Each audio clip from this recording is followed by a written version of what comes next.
Hello guys, welcome back our channel Amrit princess channel. Guys ఇప్పుడైతే థంబ్నెయిల్లో పెట్టిన ప్రకారం college wise institute profile release చేశారు. అలాగే list of colleges, list of courses, subject course ఎలా చూసుకోవాలి, hostels ఎలా చూసుకోవాలి, ఏ కాలేజ్లో ఉంది, ఏ కాలేజ్లో హాస్టల్ ఉందని చెప్పి ఎలా చూసుకోవాలి ఏంటి అని చెప్పి చాలామంది అయితే అడుగుతున్నారు. సో మీకైతే ఒక క్లారిటీ అయితే ఇస్తాను. So college wise institute profile ఏంటి, అసలు లిస్ట్ ఆఫ్ కాలేజెస్ ఎన్ని ఉన్నాయి, లిస్ట్ ఆఫ్ కోర్సెస్ ఏమున్నాయి, సో సబ్జెక్ట్ కోడ్స్ ఏమున్నాయి, అలాగే కాలేజ్ కోడ్స్ ఏమున్నాయి అని చెప్పి నేను చెప్తాను. హాస్టల్స్ ఎక్కడ ఉన్నాయి ఎలా చూసుకోవాలి, ప్లస్ ఫీ స్ట్రక్చర్ ఎలా చూసుకోవాలి ఏంటి అని చెప్పి వీడియోలో చెప్తాను. వీడియో లాస్ట్ వరకు చూడండి, ఇక్కడ స్కిప్ చేయకండి. మన ఛానల్ ఫస్ట్ టైం విజిట్ చేసి ఉంటే ఖచ్చితంగా లైక్ చేయండి, షేర్ చేయండి, సబ్స్క్రైబ్ చేసుకోండి ఫర్దర్ వీడియోస్ కోసం.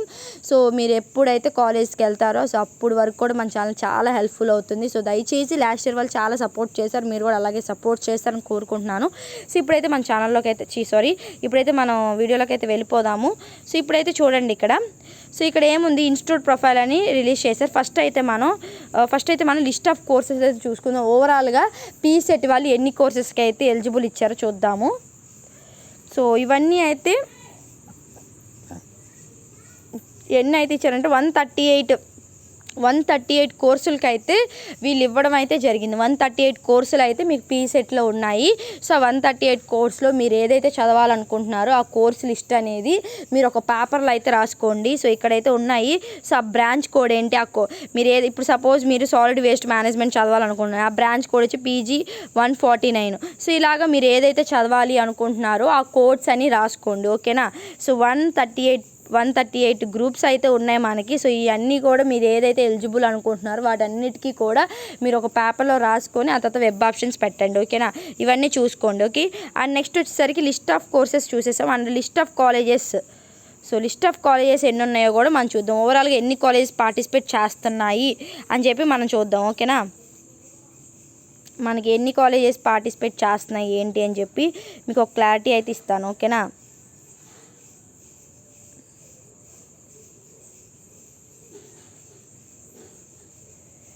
సో మనకైతే ఎన్ని కాలేజెస్ పార్టిసిపేట్ చేస్తున్నాయి అంటే 1000+ అయితే మనకి కాలేజెస్ అయితే పార్టిసిపేట్ చేయడం అయితే జరుగుతుంది, ఓకేనా.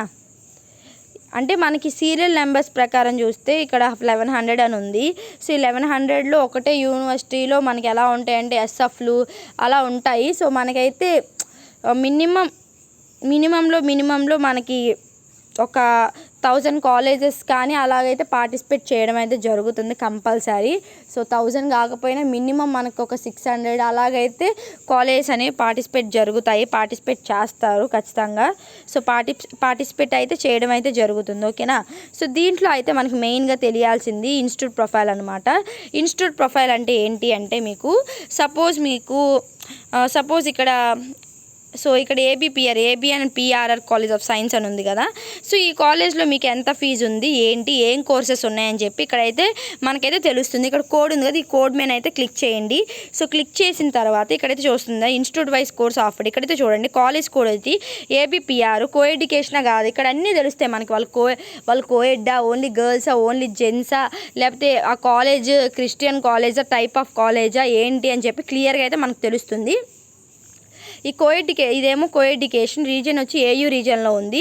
సో ప్లేస్ ఆఫ్ కాలేజ్ వచ్చి ఇది కొవ్వూరు వెస్ట్ గోదావరిలో ఉంది. సో ఇది type of colleges private, hostel availability అయితే ఇంకా వీళ్ళు అప్డేట్ అయితే చేయలేదు. సో ఇది చూసుకోండి. ఇదైతే ఎప్పుడు ఎస్టాబ్లిష్మెంట్ అయితే చేశాను, 2005లో అయితే ఎస్టాబ్లిష్మెంట్ అయితే చేశారు. అలాగే బ్రాంచ్ కోడ్ వచ్చి PG 123, బ్రాంచ్ నేమ్ వచ్చి MSc analytical chemistry. So 24 seats అయితే ఉన్నాయి. అలాగే 30,000 ఉంటుంది. అలాగే MSc ఆర్గానిక్ కెమిస్ట్రీకి అయితే 24 సీట్స్ ఉన్నాయి, 30,000 అయితే ఫీజు ఉంటుంది. సో నెక్స్ట్ ఇంకొక కాలేజ్ అయితే చూపిస్తాను మీకు. సో దీంట్లో గవర్నమెంట్ కాలేజ్ కూడా ఉన్నాయి. సో ఫీజు రియంబర్స్మెంట్ అనేది ఎవరెవరికి వస్తుందంటే యూనివర్సిటీస్లో జనరల్ సీట్స్కి అండ్ సెల్ఫ్ ఫినాన్స్ సీట్స్కి, అదర్వైజ్ అండ్ మళ్ళీ ఎవరికి వస్తుందంటే గవర్నమెంట్ కాలేజెస్ ఏవైతే ఉన్నాయో వాళ్ళకి ఫీజు రియంబర్స్మెంట్ అయితే రావడం అయితే జరుగుతుంది. గవర్నమెంట్ యూనివర్సిటీస్ అండ్ గవర్నమెంట్ కాలేజెస్కి మాత్రమే రావడం అయితే జరిగిద్ది, ఓకేనా. ఓకేనా. సో ఇక్కడ డాక్టర్ అబ్దుల్ ఉర్దూ యూనివర్సిటీ ఉంది కదా, దీని మీద క్లిక్ చేద్దాం.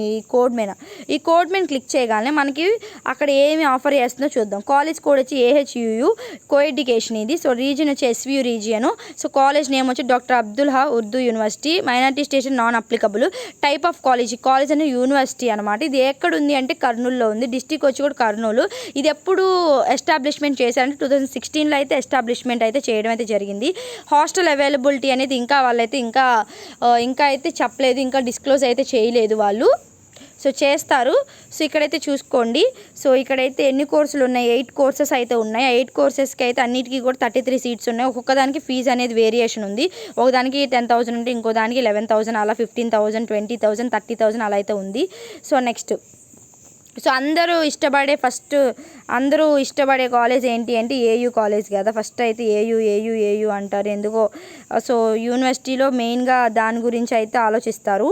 సో AU అని చెప్పి ఆలోచిస్తారు. ఓకేనా. సో ఇప్పుడైతే ఇక్కడ నేను చదివిన ANU చూద్దాము. సో ANU మీద క్లిక్ చేస్తున్నాను. సో క్లిక్ చేయగానే ఫస్ట్ అయితే ఇక్కడైతే వచ్చింది చూసుకోండి. సో కాలేజ్ కోడ్ వచ్చి ANUC coeducation. So region AU. So type of college university. So ఇక్కడైతే ఏంటి అంటే అడ్రస్ ఆఫ్ కాలేజ్ వచ్చి Guntur, place of college Guntur, district Guntur. So ఇక్కడ ఎన్ని కోర్సులు ఉన్నాయంటే దాదాపు 33 కోర్సెస్ అయితే ఉన్నాయి. 33 కోర్సెస్కి ఇంటేక్ వచ్చి కొన్నిటిలాగా ఒక్కొక్కదానికి ఒక్కొక్కలాగా ఉన్నాయన్నమాట.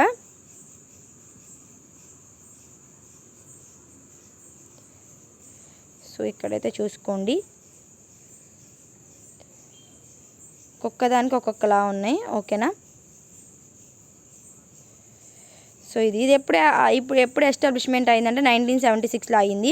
సో యాక్చువల్గా ఇక్కడ ఇంకా వాళ్ళు చెప్పలేదు, కానీ హాస్టల్ అనేది ANU యూనివర్సిటీలో అయితే హాస్టల్ అయితే ఉంటుంది. మ్యాథ్స్ అన్ని యూనివర్సిటీస్లో అయితే అన్ని యూనివర్సిటీస్లో మ్యాథ్స్ మనకి హాస్టల్ అవైలబిలిటీ అయితే ఉంటుంది. ఓకేనా, ఎవరు టెన్షన్ పడకండి. సో నాకు తెలిసినందుకైతే ఒక కృష్ణ యూనివర్సిటీలో మాత్రం హాస్టల్ ఉండదు. ఇక మోస్ట్లీ అన్ని యూనివర్సిటీలో ఒకటి రెండు యూనివర్సిటీస్లో మాత్రం హాస్టల్ అవైలబిలిటీ ఉండదు. సో మిగతా అన్ని యూనివర్సిటీలు అయితే హాస్టల్ అవైలబిలిటీ అయితే ఖచ్చితంగా అయితే ఉంటుంది. ఓకేనా. సో ఎవరు కంగారు పడకండి. సో ఇక్కడైతే ఇలా చూసుకోవచ్చు వాళ్ళ బ్రాంచ్ కోడ్స్, బ్రాంచ్ నేమ్స్ ఇలా అయితే ఏమేమి ఉన్నాయి యూనివర్సిటీలు అని చెప్పి ఇలా అయితే చూసుకోవచ్చు. మీకు ఒక క్లారిటీ వచ్చింది అనుకుంటున్నా దీన్ని బట్టి. సో ఇక్కడైతే చూసుకోండి. So web option exercising has been extended up to 28 వరకు అయితే మీకు వెబ్ ఆప్షన్స్ అనేవి ఎక్స్టెండ్ చేశారు. సో అందరు జాగ్రత్తగా చూసుకోండి.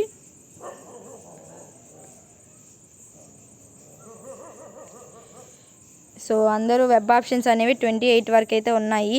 సో అందుకే చూసుకోండి మీరు. ఓకేనా, జాగ్రత్తగా అయితే చూసుకొని చేసుకోండి. Okay. So web option order ఎలా పెట్టాలి ఏంటి అని కూడా నేను చెప్పాను. సో ఆ వీడియో కానీ మీరు చూడకపోతే కానీ చూడండి. ఓకేనా, చూడండి. సో మనకైతే 28 వరకు అయితే మనకి ఎక్స్టెండ్ చేశారు. సో ఎక్స్టెండ్ చేశారు కాబట్టి చేసుకోండి. సో వెబ్ ఆప్షన్స్ ఎలా పెట్టాలో కూడా మీకు తెలుసు. సో ఫోన్లో అయితేనే పెట్టుకోవచ్చు మీరు వెబ్ ఆప్షన్స్. సో ఎవరు కంగారు పడకండి. సో ఇదేమైనా ల్యాప్టాప్లో పెట్టాలా అని చెప్పి అందరు అడుగుతున్నారు. సో ల్యాప్టాప్తో పెద్ద పని లేదు. సో వెబ్ ఆప్షన్స్ పెట్టుకోవడానికి ఫస్ట్ అయితే మనకి ఫోన్ అనేది రొటేట్ చేసి పట్టుకోవాలి. రొటేట్ చేసుకొని డెస్క్టాప్ సైట్ అని చెప్పి ఇక్కడ క్లిక్ చేయండి. ఓకేనా, ఇక్కడ ఉందా డెస్క్టాప్ సైట్, ఇది క్లిక్ చేశారంటే సరిపోతుంది. ఓకేనా, ఇది క్లిక్ చేసి మీరు ఫోన్ రొటేట్ చేస్తే ఇక్కడ మీరు PC set, hall ticket number, date of birth ఇచ్చేస్తే మీరు ఇక్కడే పెట్టుకోవచ్చు. ఏ నెట్ షాప్, ఏ ల్యాప్టాప్ కూడా అవసరం లేదు. ఓకేనా. సో మీకు ఒక క్లారిటీ వచ్చింది అనుకుంటున్నాను.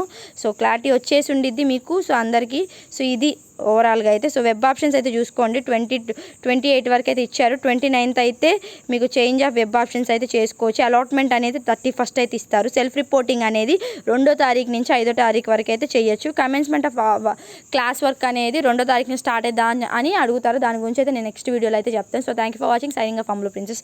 సో నెక్స్ట్ వీడియోలో కలుద్దాం.